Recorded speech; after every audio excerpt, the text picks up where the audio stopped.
Welcome everyone to a new video, and this time we're back on Assetto Corsacompetizione, looking back at a stream I did a few weeks ago.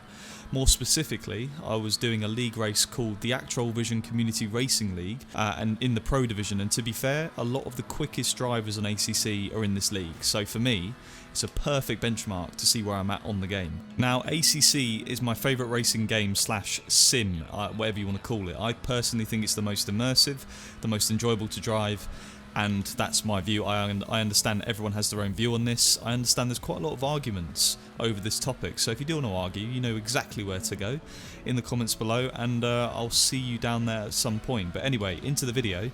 I'm about to start my best qualifying lap from the half-an-hour quali session, which will be followed by a 1.5-hour race, so it's a pretty lengthy one. Okay then, so we're going to start our best lap in quali. 15 minutes gone, 15 minutes to go, so exactly halfway through the session is when we've done it. Track evolution's sort of there in this game, but at this stage of the session it should be at its grippiest, so it's pretty hot anyway as well. So we're braking about the 100 metre board down to second, take a lot of curb on the inside over the sausage curb, same here as well, and into turn 3, which for the McLaren is a very nice corner. The McLaren is strong, high speed corners, flat corners, heavy braking zones, that's kind of its strength areas. It's weak where the track gets bumpy, and slow speed corners as well, it's not very good. So second gear for this next long right hander, we're hugging a tight line. In an F1 car, for example, you'd be going and running out wide to carry the speed, but you don't carry that much speed in a GT3 car compared to an F1 car. First gear for this next left, and we get a decent exit, but we're still only just level with our delta, which is currently at 43.236. So we're 8 tenths off pole at the moment. We get a good exit off this left-hander. So we're about a tenth up now into this long right-hander really quick, and you can run a lot of exit curb here as well. If you run a little bit too much, you can get an invalidation, so you have to be slightly careful. So we're braking at I think it's just before the 100 metre board here, because it's downhill, into first gear, late apex, get on the power. We've gained a lot of time there on the entry, and we managed to keep most of it on the exit. Second gear for this long right-hander, and we want the car to rotate mid-corner so we can just get on the power earlier. And then this final section, we're really slow in the McLaren compared to, say, the Porsche. Down to first for the chicane, and we unfortunately clip the curb on the inside there and lose a chunk of time on the exit, probably just over a tenth all in all. And across the line, a 42.975. So we break the 42 barrier, but we're still half a second off pole, so and there's still 13 minutes to go. I don't personally think there was half a second in that lap. I think there was probably 3.5 tenths at most, and you know, I should still be, you know, making it closer, but I don't think pole was on the cards. With the setup I had underneath me in the McLaren, I don't think I'd fully figured it out yet, but yeah, it weren't a bad lap. Unfortunately, I don't improve on it, and I should. But you'll see we start the race in P6. Okay, so P6, it's worth saying in quali, the second and third lap is usually the quickest, and because quali was quite hot, at the end of the third lap, the tyres start to go off. So yeah, just so you know that. So for the start, keep it under 70 k's, wait for the green lights, and they are underway. The Merc next to us gets a better start than us, so we're going to tuck underneath him into the inside for turn 1. My thinking being, if anything kicks off, then we're there to kind of just sneak underneath everyone, and you'll see it does. So into turn 1, the Merc, I think he might spin on the curb, or he gets clipped, and we just avoid him on the inside. And yeah, Malinowski off into the gravel as well. I think he may have had a wheel issue or something, and he was really quick in the, I think it was the Porsche. So yeah, it's good for us that he's gone off in that sense, but very unfortunate for him. You can see Murphy there defending from Garcia into turn 4, and we've got Ryan on our inside. So we're kind of just biding our time here. It's a long race, 90 minutes. There's no point sending it like crazy in the first. It's not like an F1 esports race where you have to make gains really quickly. It's a mini endurance race. So you're aggressive, of course, because you're holding your ground, but you're not doing anything silly. And you can see we're tucking underneath there, underneath Garcia. Jardier or Jaroslav Honzik almost making a move there on us. The Merc seemed pretty strong in these opening laps, but seemed to die off towards the end of the race. And I was confident our race car was better than the quali car. So in quali we were considerably slower than the Porsche, but in the race you'll see it's a slightly different story. So I mean, I don't know if you looked at the title before you clicked on the video, but you will know we win this race. But the question is, how do we do it? Well, that's what we're here to show you.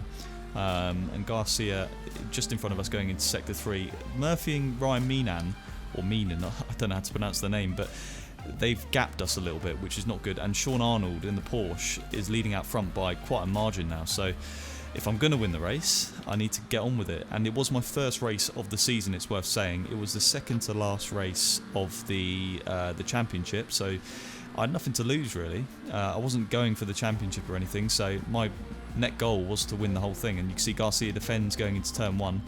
Maybe locks a brake a little bit and runs wide. We go around the outside of turn 2, just make it stick. You can see on the radar there it was pretty close, but we do make the move stick going into turn 3 and up into P4, which is really good first couple of laps, and we can kind of use the clear air now to catch Murphy and the other guys in front. And as we skip to lap 3, towards the end of it, we're behind Ryan and Murphy, so we've caught that gap out pretty quickly. Underlying, we've got some good race pace, so I want to make some moves now. I had no idea what was about to happen though, so behind the Porsche we get a decent exit, but you know, at this point I'm thinking he's going to be able to hold that move going into turn 1. The straight line speed differential between the Porsche and the McLaren absolutely took me by shock. Obviously I knew the Porsche was quick, but I didn't realise where, and it's clearly quick in the corners, because on the straights it's nowhere. I mean, we passed him clearly before turn 1. So it's a pretty easy move, to be fair, and you can see in the corners, fair enough, he's all over us, but that's fine. In GTs it's pretty notoriously hard to overtake, so as long as we keep it on the racing line pretty much, we can just defend on the straights, and it's happy days. So now we're cracking on, going to try and catch Murphy. I don't think he's going to make it too difficult for me, and then it's just one car ahead to P1. So a little bit later on into the race, 10 laps in, so it took us a good 10 minutes to get behind Murphy properly, and we're both catching the leader, Sean Arnold. So this stage of the race looking good. Murphy is the guy in the chat with me. You may hear him in the background from time to time, the rapid Irishman we call him, and he in the Audi. I mean, the Audi's a good car overall, but at this track it seemed to struggle with a bit of oversteer, so he is the top Audi at the moment. So I think we gathered from practice my race pace was a little bit stronger in various areas with the McLaren, so I think we came to some sort of agreement that if I was quicker, then he was just going to make it fairly easy for me and let me pass, so we could both crack on and get the leader. There's no point him getting in the way, ruining both our race, when we could both just work together to try and catch Sean Arnold and get a 1-2. Well. I mean, that's the goal. So it's pretty clear here. You can hear on the audio as well. He short shifts on the exit, and he short shifts again and again, basically to just make sure by the end of this straight I'm past him. He doesn't want to lose any time at all. Yeah, he makes it very easy for me going into turn 1. And I get the move done up to P2. Go. So within 11 laps we've gone from P6 to P2, which is really good. Ran a track like Barcelona where it's fairly difficult to overtake in any car. It's hopefully you can drag me along. Pretty good that we can just hopefully drive up to the back of the Porsche if we've got the race pace, and we know the Porsche in a straight line, especially with that slipstream in front of him.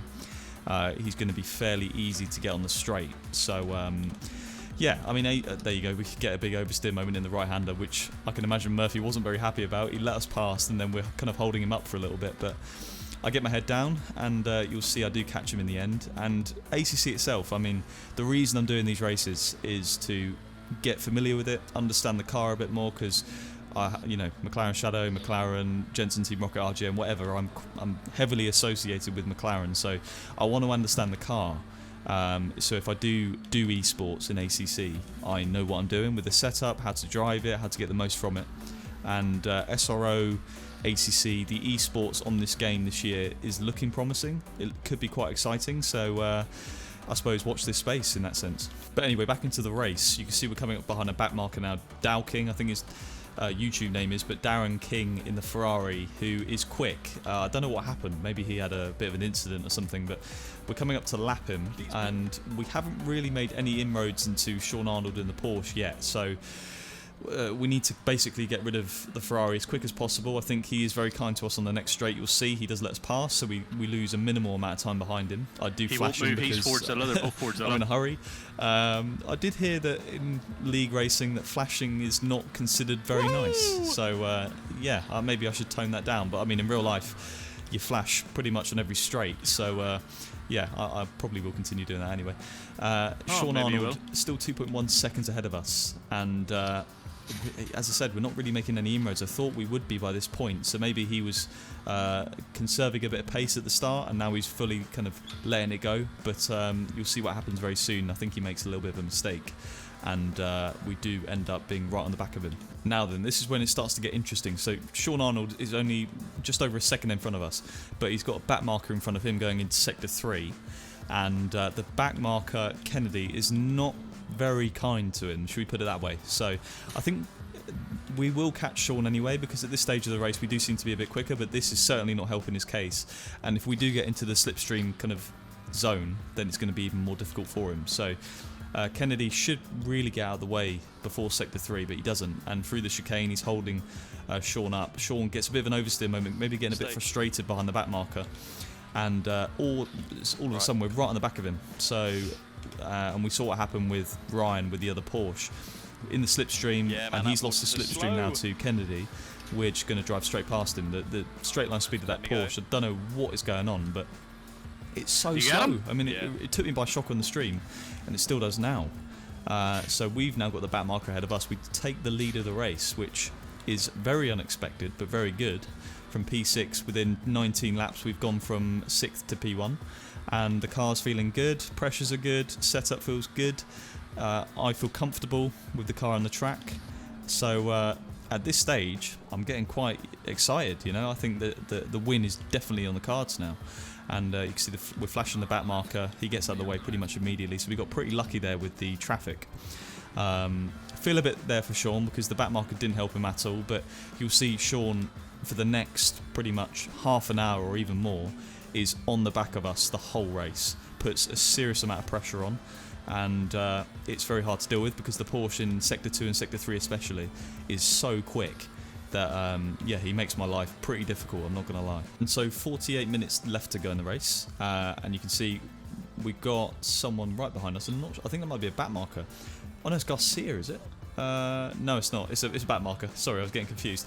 We're going to box this lap, and it's about halfway through the race, just before it, so we need to change the tyres and at the same time simultaneously add some fuel to make it to the end. So the strategy is pretty good. I figured it out all before, and I don't think we take too much more fuel than any other car, so we should keep the lead in that sense. Sean pitted the lap before us to try and get a bit of an undercut, but you'll see we'll be alright from that. So pitting in this game is quite nerve-wracking because you've got to stop it right on the mark to get a quick pit stop. We do, so we go straight up instead of being moved back and then up. And you've got to press the ignition back on, you can't forget to do that. And then when the countdown timer at the top goes to 0, you've got to press the start button pretty much straight away and then just go.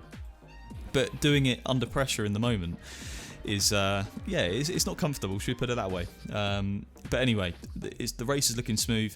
I hope, a bit off topic, but I hope you enjoyed the British GT Pack video I did recently on ACC. If you did miss it, it's in the card above. Go and check it out if you haven't seen it already.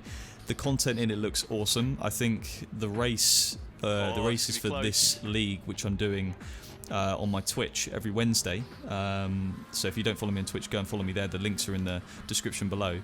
It might incorporate some of the British GT tracks, so that could be very interesting. And I mean, if you're enjoying this video, then it's much better to watch it live because you never know what could happen. But we rejoined the circuit, and on fresh boots, we got high fuel to be fair, but the car seems to be quicker with fresh tyres and high fuel rather than low fuel and worn tyres. So you'll see in a minute we set our fastest lap of the race.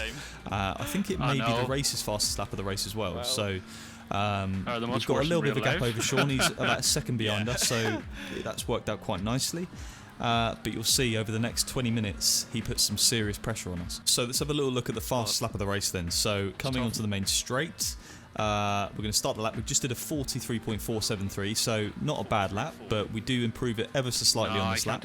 And the car at this stage of the race feels very hooked up. Fresh tyres, albeit high fuel, as I said earlier.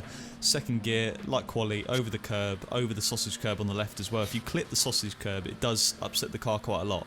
So you need to either go one side or the other of that sausage curb. But through turn 3, up a tenth of a second on the delta, so going into turn 4, we can be quite aggressive on the brakes. And I find in the race as well, you're in a groove because you've done so many laps already. the lap time just comes from you driving a little bit more than in quali. In quali, you're kind of going from nothing to having to deliver a lap, where in the race, you're in the swing of it, you're in that zone, and the car is a bit slower because it's on higher fuel, but your driving's a little bit better. So if I drove in quali like I was in this race, at this stage of the race, then no doubt I would have got probably the most or the maximum from the car. But that is just how it is. So being able to deliver a quali lap is a very unique technique in itself, and something I'm working on quite hard, because I think personally it's probably one of my weaknesses, but I'm going to try and make it a strength, you know. So going into the hairpin, we're 3/10 up. We lose a bit on the exit, but still 2/10 up into second for this long right-hander. We run a bit wide in the mid part, but we get a decent exit, although we do lose quite a lot there on the exit, so we're only a 10th up. And second for the right, and then down to first, slow the car down nice and early for the hairpin, or the chicane, sorry, and then on the exit we do clip the curb a little bit, not as bad as in quali, but the exit's not great, so we kind of threw a little bit of the lap time away there in sector 3. I think the tyres may have been giving up slightly because it was the third lap I was on them, so there is that. But a 43.461, fastest lap of the race, my personal best of the race.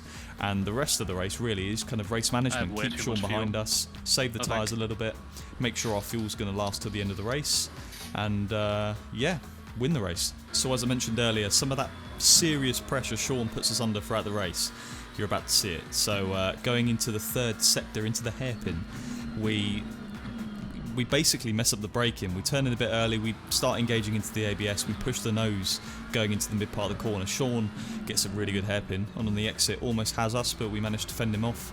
And you can just see in this sector 3 how much quicker the Porsche and Sean is than me in this sequence of corners. You know, he's clearly being held up here, but you'll see on the exit, even if we don't get the best exit, we just romp away, because the McLaren seems to have a lot more grunt than the Porsche. And he has no even with the slipstream, he has no chance of getting past us into turn 1. So as long as we keep it on the road and don't do too many mistakes like we did just then in the hairpin, we should be alright. And so again, I'm going to highlight the pace that Sean had in that Porsche in sector 3. So into the braces over the hairpin, once again locking into the ABS. I think the brakes and the tyres were starting to give up on me at this point. We're nearing the end of the race, and Sean gets a good exit from the hairpin. He's all over me through the right-hander, even with dirty air, he can stick right behind me. He's basically pushing me along this straight. I have to go defensive into the right-hander, and we managed to hold the position there quite nicely. We missed the apex of the first left of this chicane, so he's all over us, but we get a half decent exit. I mean, we hit the curb, so it wasn't even that good, and he has no chance. So that was basically the situation for about 20-25 minutes straight. Can't imagine the frustration he must have gone through. But as long as we keep doing that, the win should be, you know, it should be ours. Now this next bit was the most crucial part of the race. This defined the whole race. So going through turn 3 on lap 46, 8 minutes to go. So he's going to start. He's going to send it now. He's running out of time to make a move to get in the lead. Through the right-hander, I'm nice and tidy, can't do anything about that. And then into this next left-hander under braking. It's quite a tricky braking zone anyway. We run a bit wide, so a bit of brake fade there. And on the exit, he's all over us, so we have to go defensive. But I don't think he's necessarily going to go for the move. He does. We give him just about enough room. And then on the exit, he's still on the outside. He backs off. I think he thinks, you know, I'm going to play it differently. I'm going to have a go into the hairpin maybe. And we managed to keep the gap on the straight. There's no threat because the Porsches are slow on the straight. And the pressure's starting to really ramp up now. He's running out of time. He's making more aggressive moves. We go slightly defensive into the hairpin. We're just positioning the car in a way that he's not going to make an insane lunge, but we're still getting a half decent exit, so he can't really make a move. So he's nowhere near us in sector 3 now compared to what he was before. So going through the chicane, no threat. We've got a back marker in front of us. He gets the rear spun up, spins round. We're shocked. Murphy's shocked because he's running P3 and he could potentially pounce on that. And that's it. We've effectively, we all know the gap I've got now is enough to win the race. If I don't make any silly mistakes like throw it into the barrier, we've won the race, and that was the defining moment of this race. And then for the final time into Sector 3 on the last lap, we know we've got the dub in the bag, got some back markers ahead of us, but we're not going to make any silly moves. We're going to just let them have their own race. We've got a big gap behind us to Sean Arnold, who dropped back a little bit more after he spun, so maybe he wrecked his tyres a little bit, so we're going to win the race by about 8 seconds. Looking forward to this year on ACC if there's more esports stuff. I know there's the Fanatec collaboration with GT World Challenge, so that could be exciting if the real race drivers from the real series have to do esports at some point, so that works well for people like me. But across the line, you're going to see we finish, of course, P1 after a great race, and a clean race from everyone. Great racing from the majority of people. Nice. And especially Sean Arnold as well, who put a lot of pressure on us fairly for just over half an hour. So I've not had a race that intense for a very long time. So yeah, really enjoyed that one. I hope you did as well. This was obviously a stream highlights video, so if you want to see more streams live, follow me on Twitch. The links to that channel are below, but yeah, I'll be doing the races for this league every Wednesday evening, so make sure you come and check that out. But for this video, thanks for watching, and I'll catch you all on the next one.